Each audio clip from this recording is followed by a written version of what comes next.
Those who are a child of divorced parents and spent your childhood between two different houses. What is something that those of us raised in a single house don't understand? Consider.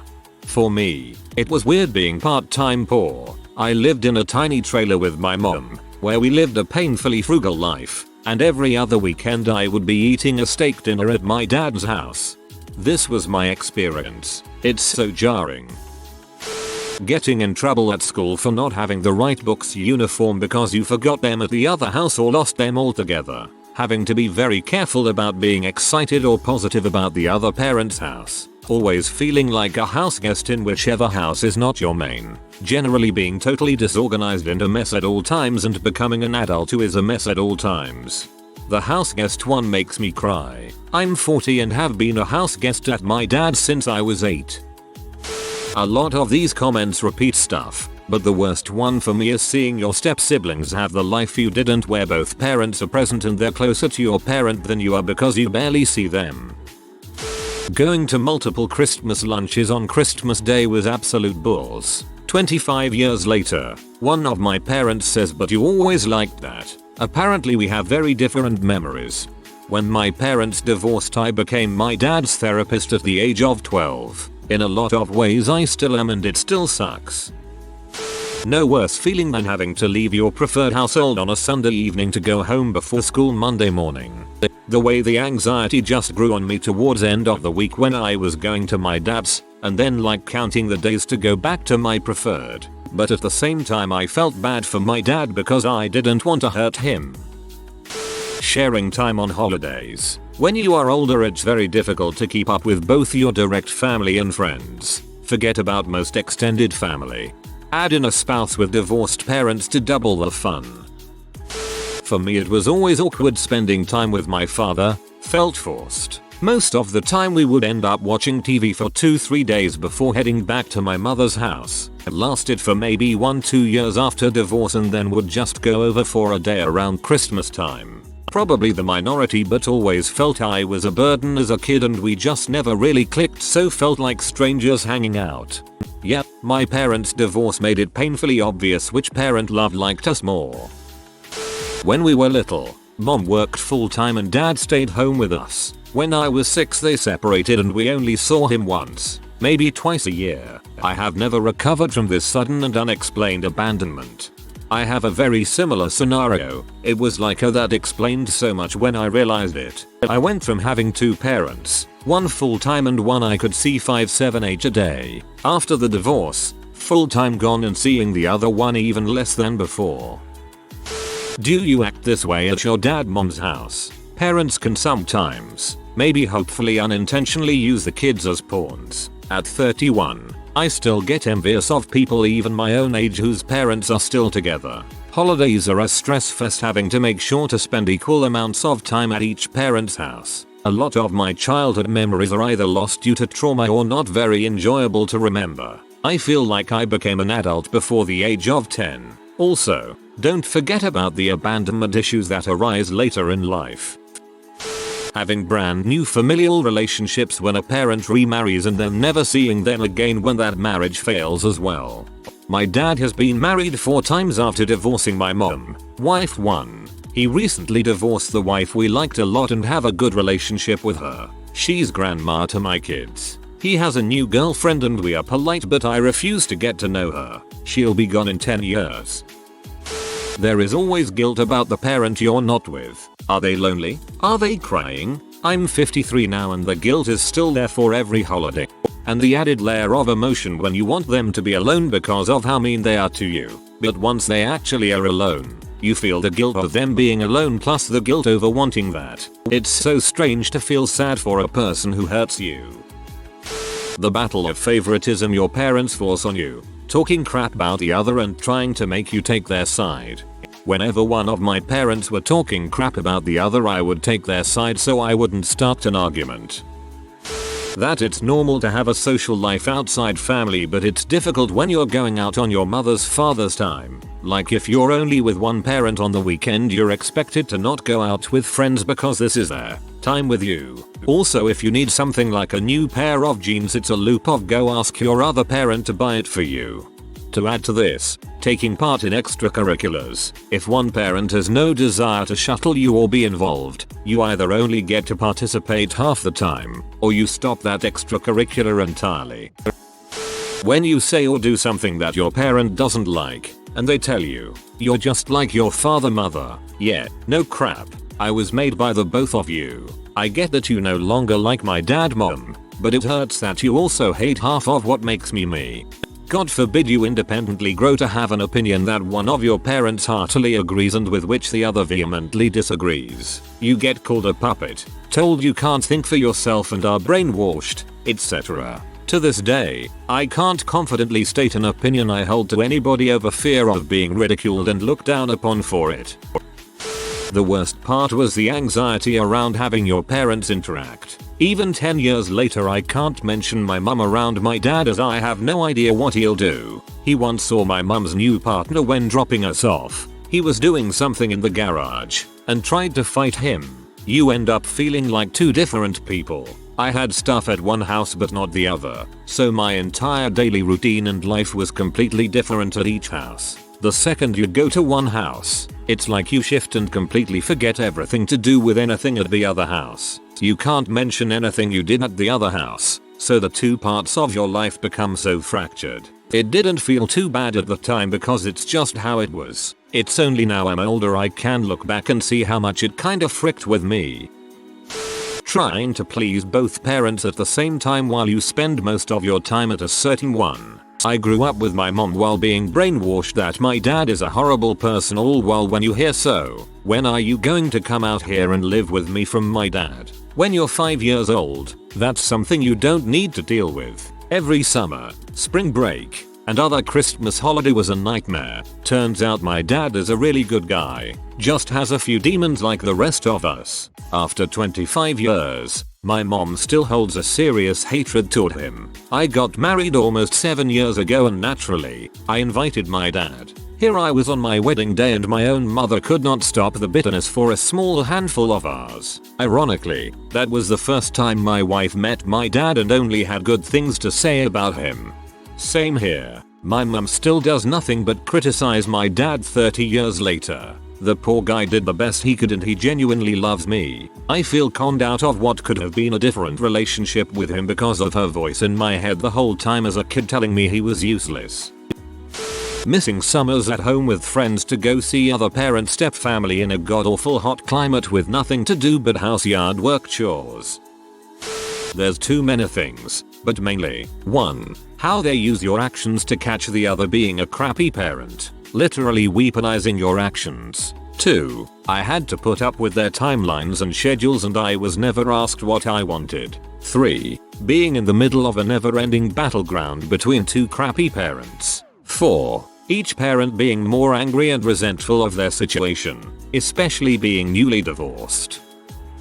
Waking up and not knowing where you are was such a frequent feeling it no longer freaks me out. Not feeling like you belong to one half of your family when you visit. Your step-siblings get closer to your parent than you are because they live with them. It's devastating, especially after watching your own family disappear. Having to be very careful about what you say when you're different places. You learn to censor yourself and tailor yourself psychotically to the people around you to the point of identity crisis. It's better to do that than have to say the wrong thing, set someone off and have to deal with the outcome. Having your Christmas day disrupted every single year because you have to pack your crap, shuffle into a freezing car and take a 2-hour trip away to see your other half of your family. It took away the joy of the holiday and made it a time of anxiety and depression, and in general, a lot of court and fighting. Having to tell your friends at your first house, constantly, that you can't hang out on certain weekends and having to bow out of events like birthday parties. Your life is chopped up into what you need or want, and what your parents are legally entitled to.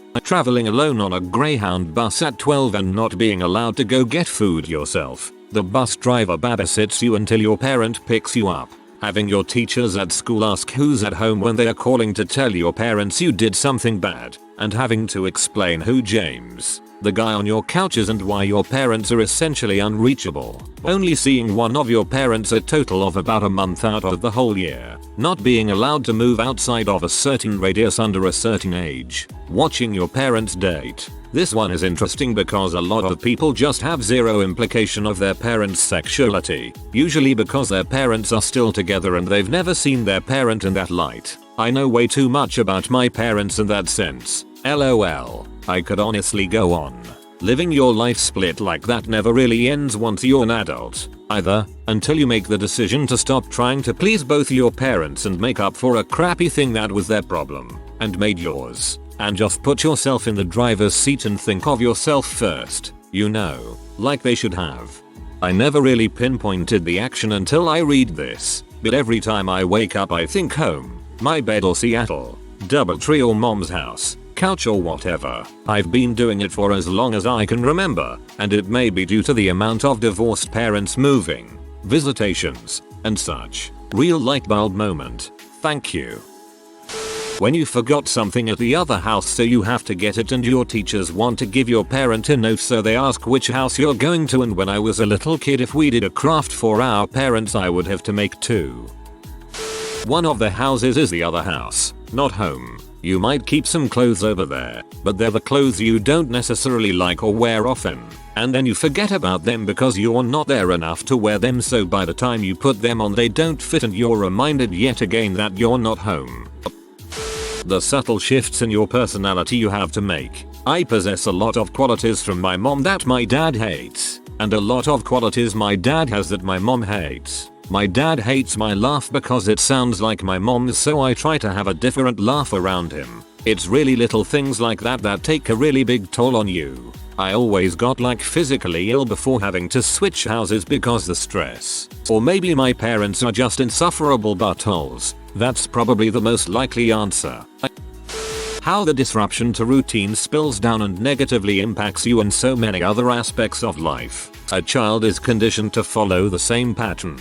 Get up at a certain time, eat breakfast, go to the bus, school, home, dinner, bed, all at prescribed times. But when dad lives 5 minutes from school and mom lives 45 minutes from school, the routine that works at dad's won't work at mom's, and as a 9-year-old, you don't have the authority influence to say sorry mom, I'm staying at dad's during the week because you live too far away. You don't get to bond with other kids in either neighborhood, as they don't understand why you're only around some days and not others, so they form their friend circles amongst themselves and shut you out. The school bus drivers who interrogate you as you're boarding because you didn't get on that bus in the morning or the day before, so they have no idea that you're supposed to be on that bus going to a different place, and heaven forbid if there was a substitute bus driver. Added to this, the crap that is weekends at alternative houses. I remember it being annoying for me as a kid, and now I see it again for my kids. Things like often not being able to sign up to courses that require you to pay for all of the sessions when you'll only be able to go half the time. There are different rules in the different houses and kids are super adaptive. I was adapting to both my parents' rules and wishes and wanted to please them, so I was a totally different person each of the houses. It was like two different lives. I can't imagine any adult consenting to life where you switch from one surrounding to another all the time. Seeing them get new families and lose interest in you. Step parents who don't like you. Your parents having no interest in making you comfortable or understanding that your world has fallen apart. 2. Not seeing one of your parents every day anymore. Being so stressed that school goes bad, and they're mad at you for it. How it will later come in handy and make you more understanding and empathetic. You live to different lives with different rules, possibly different cultures and surroundings. Your horizons are broadened and you don't even know it. You will also find out how manipulative and grimy a lot of adults are, as most times one parent will be trashing the other. It ages a child. For me, I got to deal with different styles of parenting. At first I spent weekdays at my mother's and weekend at my father's. My mother was a terrible hateful person, so after a couple years I was at my father's full time with occasional visits to my mother's. My mother thought since I spent time at my father's on the weekends, it was all playtime when I was there. She'd be to me and him about how it's unfair she has the days with school and work and he has the fun weekend days off to play. This was really wrong actually. My mother's style was to cook and clean. never involve me or ask for help, then give me crap for not helping. She was the single mother martyr. I cook and clean for you and this is the thanks I get, that kind of thing. If I did offer to help, whatever I did was wrong. Always. If something went wrong with cooking, it was somehow my fault and I'd be yelled at. If she did want me to do something, she'd demand I do it, usually with some threat of punishment for not completing the task. No matter what I did, the job wasn't good enough. My father worked long hours in the week and the weekend were the only real time he could do chores. Most of Saturday was us going to a laundromat, shopping, cleaning the car, going home and cleaning the house, cooking dinner, etc. The difference was he involved me. I have really fond memories of hanging out in the laundromat, having conversations with him, walking over to the funky burger place for lunch, even folding clothes with him is a fond memory. He didn't know how to cook at first, so the two of yous figured it out together, which involved some hilarious mistakes and main courses you'd never want to eat. If something went wrong with dinner, no big deal. We'd start again or go out to eat. If he wanted me to do some chore, I was asked to do it. No threats. Once it was done, I got a pat on the back. If I didn't do a great job at whatever it was, we'd go over it together and he'd show me the right way. It was all casual though. Leaving his house after the weekend was miserable. I'd go from a warm, comforting space to a hostile environment. She knew I wasn't happy at her place and she'd take it out on me and my father. She never once, even to this day, realized the problem was with her. This is kind of a weird place for a kid to be in. I wanted to be involved in things around the house, but I also didn't want to be yelled at for stupid reasons. It's a bit of a headfuck. In my mind, my mother's house, my primary residence, was just a place I visited 5 days a week. My father's house, where I spent 2 days a week, was my home. When you visit the parent who doesn't have primary custody, you're pretty much just a guest in the house. Imagine going somewhere for the entire summer, having to stay with another family you're only related to one person in the house, and not having your own space. I always felt like the house guest who overstayed their welcome. I also had a stepmom who hated I existed though. The unbelievable tension of both parents needing to be present at a single event that should have otherwise been a joyous fun occasion, birthday, graduation, etc. And instead is a stressful wreck of a dumpster fire, managing your own enthusiasm about one parent while in the other's presence. How much time you're spending with each instead of managing how much fun you could have. So much more that made those would-be fun events dreadful. So this is a little different, but it applies. Just hear me out. There's a new thing they call bird nesting. Basically, for 1 week you live in your house with your dad. Next week you live in your house with your mom. So it's the parents that are constantly moving in and out. The adults are responsible for finding where to live on the off weeks. So it works best when both sides have family in the area or friends they can stay with. While reading a few articles about it, almost every parent they interviewed hated it. The reason? Cause they never felt like they had their place or stuff since they were constantly moving in and out. Not once did anyone put it together and realize, imagine what the kids feel like. Some people feel like they've offended you when you have to clarify your parents are split up, when in actuality you get used to it surprisingly quick, and imagining them being together feels more alien and weird. Imagining them being together feels more alien and weird. This is so true. My parents split up when I was 12, yet I have absolutely no memories of them together.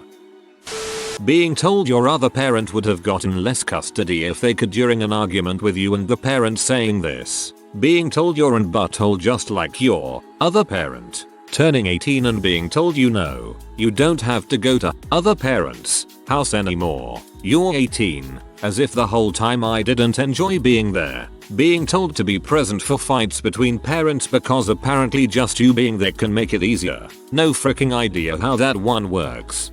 I relate to all of this. I was told at 5 years old I'd be stupid like my mom, who left. I'm 40. My parents broke up when I was 6 or 7. The disorientation of waking up and not remembering where you are is jarring, and it doesn't seem to ever go away. It has definitely become far less frequent. Typically a few times a year is a sign that I'm rather stressed nowadays. But growing up with dang near every single Saturday and Sunday being started with a quick panic of where the frick am I is not pleasant. It would even happen on weekends that I'd remain in the home I always knew. It was particularly bad if it just happened during the week. Additionally, the loneliness of going to dad's. I was definitely a grown but adult before I realized how crappy it was that we just went to dad's for the weekend and then didn't leave again till Sunday. No outside of the house activities. No friends there. Just me and my sister. Dad didn't even particularly seem to enjoy spending the time with us. We'd get issued 2 pieces of paper on a Friday night to draw or make something out of, and then it was watching TV with my gran until Sunday afternoon. I was so excited when I got given an actual pad of lined paper. The loneliness sucked. One of the parents, in my case my dad, spent a lot of their waking hours talking crap about the other parent and or playing head games to get the kids on their side. My mom took a crappy Taco Bell job and did a terrible grind, part-time all the way up to GM, to take care of us. Dad did nothing but run from his job every 3 months so the state couldn't find him, on top of swindling mom out of her income tax. I still love you. We could be a family again. etc. She became the parent my brother and I needed, and I had to listen to dad drag her through the mud all because she initiated the divorce. Time spent at dad's, mandatory per the state every other weekend and 5 weeks in the summer, quickly became subjugation hour, where I was sat on the couch and talked to about how when we went to our trial hearing your mom said, and I quote, "I got sick and tired of everything," which means she got sick of you and your brother, too, and me crying about how I know my mom loves me and I don't need to prove it. Your mom is a hero. The embedded hero complex. Believing that they broke up because of you and feeling the weight of responsibility to make up for it by trying to fix everything everyone. Oh, another one. My dad being broke because he had to pay my mum childcare payments. But my mum always saying she was broke and I'd have to ask my dad for things. Meant I never asked for clothes or anything essential because I felt I couldn't afford it. So I'd wear torn or small clothes because I didn't want to ask my parents for new clothes, so I'd get bullied for that. Wrecked my self-confidence. This. Both parents saying they were broke, so I felt like I couldn't ask for anything, even necessities. I don't know, but recently had the realization that the decision to have children or not is much harder for a child of a torn up family. Was talking to my now ex-girlfriend and realized the default for me is no, while for her and her healthy family it was yes. As a kid of divorce, it was the biggest reason for my hesitation getting married and having kids. My wife and I were together over a decade before we got married. 2 kids now, and when I think about all the BS kids of divorce deal with and how I never want my kids to feel those feels, it motivates me to be a better parent. Having to act as a go-between or middleman for parents who don't get along can be a terrible experience. Even though divorce might have been the right thing to do, the kids need to be left out of the politics. I feel that I'm more adverse to getting married or having kids of my own. I'm way more cautious in the way I perceive the ideas of pursuing those in light of being a divorced kid. When exes have asked me if I want kids, I tell them that the relationship between 2 people needs to be cemented while maintaining responsibility of being financially sound always comes first. Thinking about it more, the last few exes' parents were still together and the way they think does not really stress the same emphasis on creating that bond first. They already made the decision that they want kids and it doesn't matter how they get there. Being emotionally available and having enough resources to have a child is an awareness that is inescapable when you grow up in a broken home. It's harder to be inspired to want to have those things when it's truly a life-changing gamble. It is so awkward talking about your parent to the other parent, especially if it invokes their partner as well. Mom just got a new truck. Why a truck? Well, Joe wanted one. Awkward silence. Dad proceeds to change the topic. The problem of clothes. You have to have more clothes than the average kid if you don't want to deal with the crap that is packing up completely every time you had to switch houses. And either way things end up lopsided, so you may have all your shirts at one house and all your pants at the other. So you are in a perpetual state of having to plan out what you need to bring with you for the next couple days. That's just the simplest thing off of the top of my head. Getting in crap and feeling guilty about forgetting something at the other house as a child doesn't so much teach you to keep better track of your things but to take responsibility for and apologize for things that you really shouldn't. I'm divorced now, with kids, and while it's insanely frustrating when their crap is at the other house, I take deep breaths and remind them it's not their fault, that they didn't choose to have two homes. If you are new to the channel, you can subscribe. I publish new videos every day. Until then, check another video.